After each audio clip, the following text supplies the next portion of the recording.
What's going on YouTube? It's Mid-40s Gamer here coming at you with some more Elden Ring content. Today we're going to be taking a look at one of the best rune farming locations in the game that can net you millions of runes fairly early on after completing a side quest, which we'll walk you through as part of this farming video. So let's prepare for a little adventure, tell Melina, Goonies never say die, and get after it. Our story begins at the very start in Limgrave after talking to the first NPC you'll run into, White-Faced Varré. After a brief conversation, he'll send you to face off against Godric the Grafted, who resides in Stormvale Castle up on the cliff. After his dialogue is exhausted, you can head to Stormvale and seek out Godric. After making a mad dash through Stormvale to Godric's area, we'll powder up our hand and pimp slap all the grafts off this self-proclaimed demigod with the Sword of Night and Flame's giant blue comet. Then we'll loot up the Greater Rune and return to Varr's location.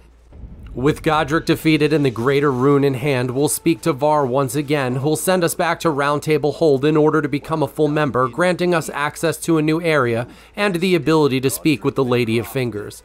After exhausting Varr's dialogue, we'll head over to the Roundtable Hold, which becomes available after defeating Margit the Fell Omen, or if boss fights aren't your thing, Melina will visit you after resting at the lake-facing cliff's site of grace. After touching down in Roundtable Hold, we'll jog over to the doors that were previously locked and speak briefly with the Lady of Fingers, setting the second part of the side quest into motion. Keep in mind that every time you kill a main boss, whether it's a story one or an optional one, you can return to the Lady of Fingers to trade your hard-earned kill for some pretty amazing loot. You won't actually be able to get both on your first playthrough though, so choose wisely. And now that the conversation is complete, we'll head back to Limgrave to talk to Varré, but when we arrive, he won't be there, and in his place is a note telling you where to meet him, along with a Bravo emote that you can add to your collection. From here, we'll follow the clues and head off to the Academy Gate town within Liurnia of the Lakes, where the Rose Church is located.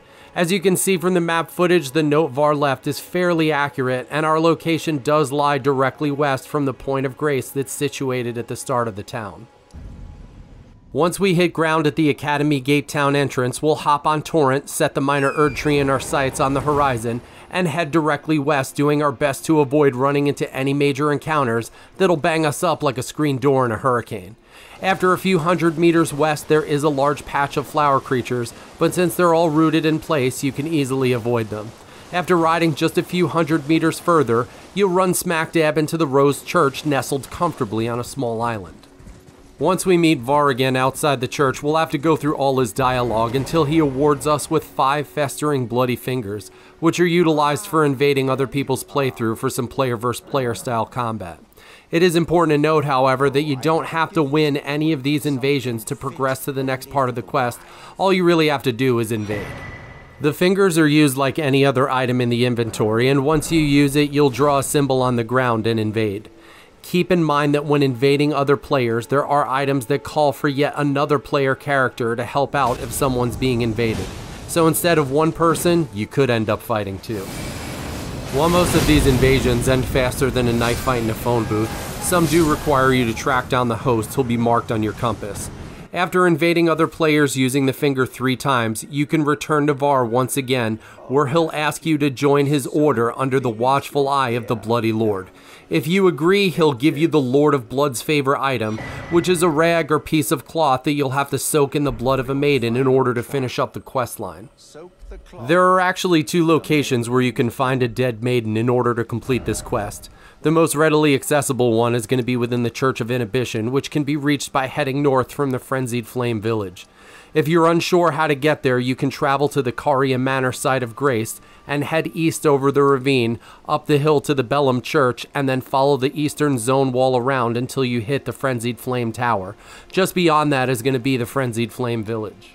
Once inside the village, keep an eye out for a road on the northern wall that'll lead up to the church. Once you reach the church, you'll be invaded, and if you haven't eliminated the enemy at the top of the Frenzied Tower, the fight may prove to be far more annoying than having to listen to any song by Nickelback.